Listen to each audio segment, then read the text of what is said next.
Assalamualaikum warahmatullahi wabarakatuh. Shalom, Om Swastiastu, Namo Buddhaya, salam kebajikan. Terima kasih semuanya yang telah menyempatkan waktunya untuk menonton video ini. Kami dari kelompok 3 ingin mepresentasikan tentang filsafat Pancasila sebagai tugas akhir dari mata kuliah Pancasila. Pengertian filsafat Pancasila.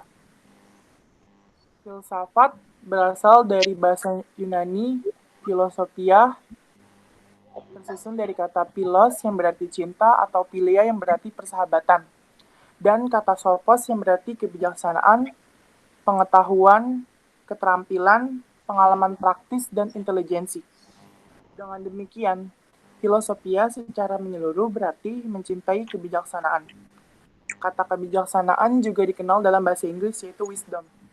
Berdasarkan makna kata tersebut, maka mempelajari filsafat berarti merupakan upaya manusia untuk mencari kebijaksanaan hidup yang nantinya bisa menjadi konsep yang bermanfaat bagi peradaban manusia.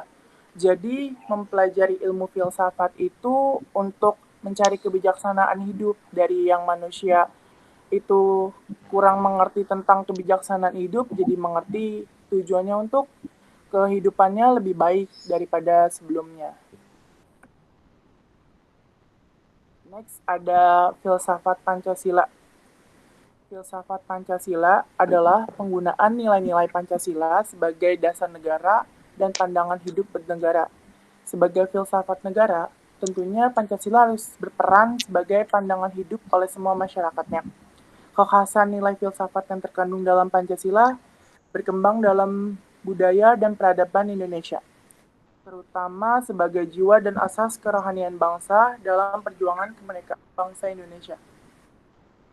Selanjutnya, nilai filsafat Pancasila baik sebagai pandangan hidup atau filsafat hidup, Weltanschauung bangsa maupun sebagai jiwa bangsa atau jati diri Volksgeist nasional, memberikan identitas dan integritas serta martabat bangsa dalam menghadapi budaya dan peradaban dunia. Selanjutnya akan dijelaskan oleh teman saya yaitu Imam Aprianto. Pengertian filsafat Pancasila menurut para ahli. Noto Nagoro berpendapat filsafat Pancasila memberikan pengetahuan dan pengertian ilmiah mengenai hakikat Pancasila, yang mana Pancasila sebagai dasar negara Indonesia sudah seharusnya dipahami sebaik mungkin dan diwujudkan dalam kehidupan nyata, tentunya oleh seluruh rakyat dan bangsa negara Republik Indonesia. Menurut kajian ontologis, pengertian filsafat Pancasila menurut para ahli merupakan filsafat yang dimaksudkan sebagai upaya atau usaha untuk mengetahui hakikat dasar-dasar sila Pancasila. Filsafat Pancasila secara umum adalah hasil berpikir atau pemikiran yang sedalam-dalamnya dari bangsa Indonesia yang dianggap dipercaya dan diyakini sebagai kenyataan, norma-norma, dan nilai-nilai yang benar, adil, bijaksana, dan paling sesuai dengan kehidupan serta kepribadian bangsa Indonesia. Abdul Ghani berpendapat filsafat Pancasila dapat didefinisikan sebagai refleksi kritis dan rasional tentang Pancasila sebagai dasar negara dan kenyataan budaya bangsa, dengan tujuan untuk mendapatkan pokok-pokok pengertiannya yang mendasar dan menyeluruh. Pancasila dikatakan sebagai filsafat karena Pancasila merupakan hasil perenungan jiwa yang mendalam yang dilakukan oleh the founding fathers Indonesia yang dituangkan dalam suatu sistem. Dalam kehidupan bangsa Indonesia diakui bahwa nilai-nilai Pancasila adalah pandangan hidup yang berkembang dalam sosio budaya Indonesia. Maka dari itu, Pancasila diyakini sebagai jiwa dan kepribadian bangsa Indonesia. Kedudukan Pancasila di Indonesia sudah menjadi dasar filsafat negara, republik, ideologi bangsa, dan pandangan hidup Indonesia. Kedudukan dan fungsi dari Pancasila itu tidak berdiri secara sendiri-sendiri, melainkan mereka adalah sebuah sistem satu kesatuan. Maka itu filsafat Pancasila mencakup 3 bidang, yaitu bidang ontologi, epistemologi, dan aksiologi. Mengapa Pancasila dikatakan sebagai sistem filsafat? Yang pertama, dalam sidang BPUPKI 1 Juni 1945, Soekarno memberi judul pidatonya dengan nama filosofis Ground Slack, daripada Indonesia Merdeka. Adapun pidatonya sebagai berikut. Paduka Tuan, Ketua yang mulia, saya mengerti apa yang Ketua kendaki. Paduka Tuan, Ketua minta dasar, minta filosofis Ground Slack, atau jika boleh memakai perkataan yang muluk-muluk, Paduka Tuan, Ketua yang mulia, minta suatu Weltanschauung di atas mana kita mendirikan negara Indonesia itu. Berikut pidato dari Soekarno. Nur Bakri menjelaskan bahwa Pancasila sebagai sistem filsafat merupakan hasil perenungan yang mendalam dari para tokoh kenegaraan Indonesia. Hasil perenungan itu semula dimaksudkan untuk merumuskan dasar negara yang merdeka. Pancasila sebagai dasar filsafat negara, filosofis Groundslack, nilai-nilai filosofis yang tergantung dalam sila-sila Pancasila mendasari seluruh peraturan hukum yang berlaku di Indonesia. Artinya, nilai ketuhanan, kemanusiaan, persatuan, kerakyatan, dan keadilan harus mendasari seluruh peraturan perundang-undangan yang berlaku. Selanjutnya akan dilanjutkan oleh Almira. Yang kedua, Pancasila sebagai Weltanschauung. Artinya, nilai-nilai Pancasila itu merupakan sesuatu yang telah ada dan berkembang di dalam masyarakat Indonesia, yang kemudian disepakati sebagai dasar filsafat negara atau filosofis Groundslack.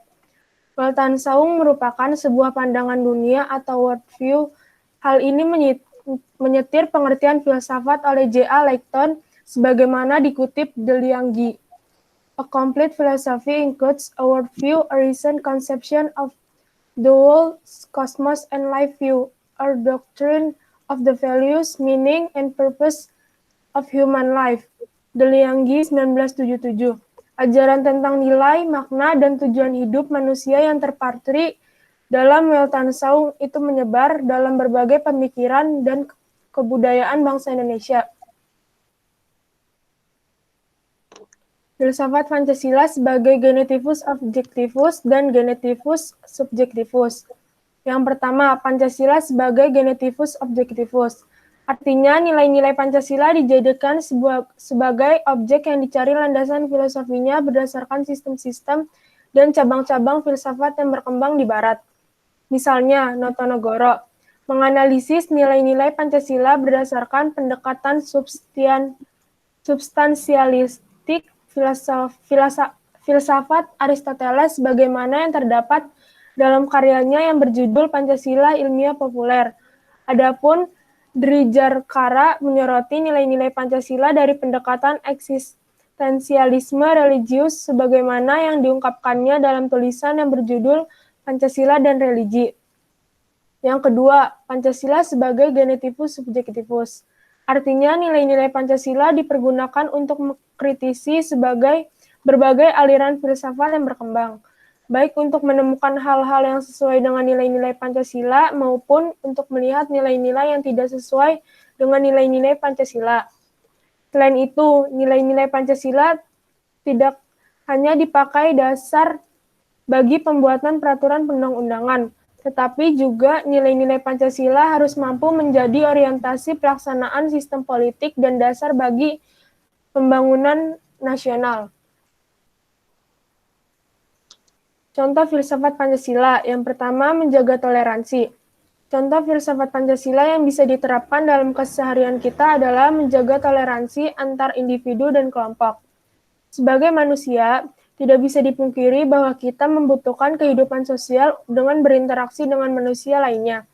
Di saat yang sama, setiap manusia memiliki perbedaan, terutama di Indonesia yang memiliki begitu banyak keragaman budaya, ras, suku, agama, dan lain sebagainya. Disinilah fungsi toleransi dalam kehidupan dan dengan karakteristik pluralis yang dibawa oleh filsafat Pancasila. Kita harus bisa menerapkan kehidupan toleransi dalam keseharian kita. Yang kedua, penyelenggaraan negara sesuai dengan nilai ketuhanan.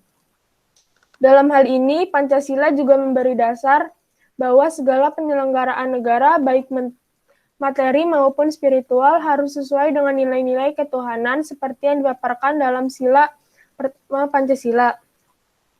Negara bersifat material, maksudnya adalah bentuk negara, tujuan negara, hukum, sistem negara, dan sebagainya.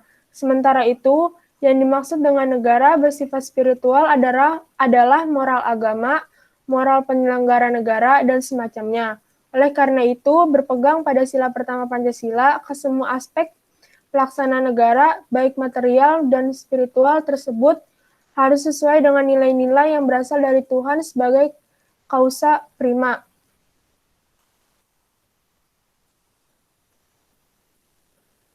Yang ketiga, memihak dan membela negara. Para pahlawan dan pendiri bangsa Indonesia telah berjuang mempertaruhkan nyawa demi kemerdekaan Indonesia. Hal inilah yang harus kita jaga dan pertahankan sebagai generasi penerus bangsa. Untuk memihak dan membela negara, di zaman modern saat ini selalu berupa partisipasi dalam kegiatan peperangan atau bergabung menjadi tentara atau profesi bela negara lainnya. Contoh cara mewujudkan bela negara bagi generasi muda saat ini misalnya dengan senantiasa memilih produk buatan negara sendiri daripada produk impor atau dengan menjaga nama baik bangsa di mata dunia. Terutama di era globalisasi di mana persaingan antar negara dapat terjadi dengan sangat mudah. Yang keempat, menaati dan mematuhi peraturan yang berlaku. Pancasila sebagai dasar negara merupakan sumber dari hukum dan nilai-nilai yang berlaku di Indonesia. Maka, kita sebagai warga negara Indonesia hendaknya mematuhi peraturan yang berlaku. Tidak hanya peraturan berupa hukum yang tertulis, tapi juga peraturan yang berupa nilai dan norma yang berlaku di masyarakat, di mana nilai dan norma ini kadangkala tidak dinyatakan secara tertulis. Yang kelima, menjaga kerukunan untuk beragama. Sebagai warga negara Indonesia, kita wajib untuk menganut agama yang dipercaya. Dalam menganut agama tersebut, kita juga berkewajiban untuk menjalankan perintah agama dan menjauhi larangan dari agama itu. Di Indonesia, pemerintah memberi jaminan untuk warga negara bebas menganut agama yang diyakininya. Kita juga menjaga kerukunan umat beragama sebagai contoh filsafat Pancasila dalam kehidupan sehari-hari. Selanjutnya akan dibaca oleh Sylvia. Tantangan Pancasila sebagai sistem filsafat. Yang pertama ada kapitalisme, yaitu aliran yang meyakini bahwa kebebasan individual pemilik modal untuk mengembangkan usahanya dalam rangka meraih keuntungan sebesar-besarnya merupakan upaya untuk menyejahterakan masyarakat. Salah satu bentuk tantangan kapitalisme terhadap Pancasila sebagai sistem filsafat ialah meletakkan kebebasan individual secara berlebihan sehingga dapat menimbulkan berbagai dampak negatif seperti monopoli, gaya hidup konsumerisme, dan lain-lain. Yang kedua, komunisme, yaitu sebuah paham yang muncul sebagai reaksi atas perkembangan kapitalisme sebagai produk masyarakat liberal. Komunisme merupakan aliran yang meyakini bahwa kepemilikan modal dikuasai oleh negara untuk kemakmuran rakyat secara merata. Salah satu bentuk tantangan komunisme terhadap Pancasila sebagai sistem filsafat ialah dominasi negara yang berlebihan sehingga dapat menghilangkan peran rakyat dalam kehidupan bernegara.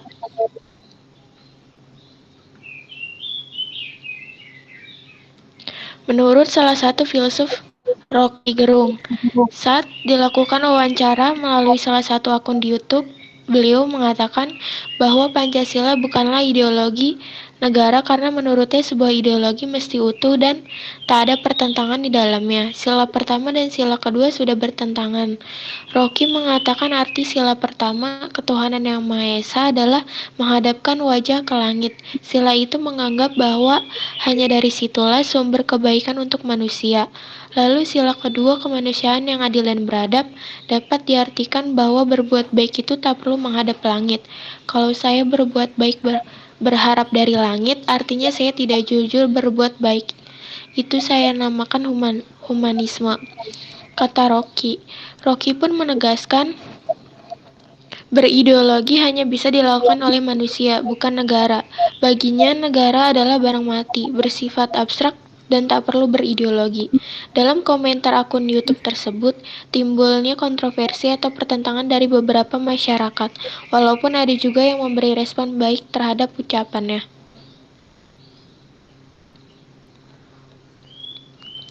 Menurut salah satu pembicara, Abdul Aziz SPD MPD, berpendapat nilai-nilai filosofis Pancasila harus dihayati, dijiwai, sekaligus mampu menjadi dasar bagi para mahasiswa dalam berperilaku baik individu, keluarga, masyarakat, dan bangsa Indonesia. Terdapat dua istilah yang menunjukkan pentingnya kedudukan Pancasila sebagai sistem filsafat, yaitu filosofis Grundslah dan Weltanschauung. Filosofis Grundslah atau dasar filsafat negara lebih bersifat teoritis dan abstrak, yaitu cara berpikir dan memandang realita dengan sedalam-dalamnya untuk memperoleh kebenaran. Sedangkan Weltanschauung lebih mengacu pada pandangan hidup yang bersifat praktis serta tumbuh dan berkembang secara alamiah di dalam kehidupan masyarakat. Maka sebagai warga negara muda, mahasiswa harus memahami dinamika Pancasila sebagai sistem filsafat mengalami fluktuasi dari masa ke masa. Dinamika yang berlangsung setidaknya melahirkan dua tantangan Pancasila sebagai sistem filsafat. Yang pertama, adanya kapitalisme. Itu lahirnya kebebasan individual secara berlebihan sehingga dapat menimbulkan berbagai dampak negatif seperti monopoli. Yang kedua, adanya komunisme, ialah dominasi negara yang berlebihan sehingga dapat menghilangkan peran rakyat dalam kehidupan bernegara. Dari semua uraian tersebut, maka kita dapat memahami bahwa Pancasila sebagai sistem filsafat dapat menjadi way of life, sekaligus way of thinking bangsa Indonesia untuk menjaga keseimbangan dan konsistensi antara tindakan dengan penilaian. Kesimpulan, Pancasila sebagai sistem filsafat sudah dikenal sejak para pendiri negara membicarakan masalah dasar filosofis negara atau filosofis Grunschlag dan pandangan hidup bangsa atau Weltanschauung. Meskipun kedua istilah tersebut mengandung muatan filosofis, tetapi Pancasila sebagai sistem filsafat yang mengandung pengertian lebih akademisi memerlukan perenungan lebih mendalam. Filsafat Pancasila merupakan istilah yang mengemuka dalam dunia akademis. Ada dua pendekatan yang berkembang dalam pengertian filsafat Pancasila, yaitu Pancasila sebagai genetives objektives dan Pancasila sebagai genetives subjektif. Kedua pendekatan tersebut saling melengkapi karena yang pertama meletakkan Pancasila sebagai aliran atau objek yang dikaji oleh aliran-aliran filsafat lainnya, sedangkan yang kedua meletakkan Pancasila sebagai subjek yang mengkaji aliran-aliran filsafat lainnya. Pentingnya Pancasila sebagai sistem filsafat ialah agar dapat diberikan pertanggungjawaban rasional dan mendasar mengenai sila-sila dalam Pancasila sebagai prinsip-prinsip politik agar dapat dijabarkan lebih lanjut sehingga menjadi operasional dalam penyelenggaraan negara agar dapat membuka dialog dengan berbagai perspektif baru dalam kehidupan berbangsa dan bernegara serta dapat menjadi kerangka evaluasi terhadap segala kegiatan yang bersangkut paut dalam kehidupan bernegara, berbangsa, dan bermasyarakat. Sekian presentasi dari kelompok kami, kurang lebihnya mohon maaf. Wassalamualaikum warahmatullahi wabarakatuh.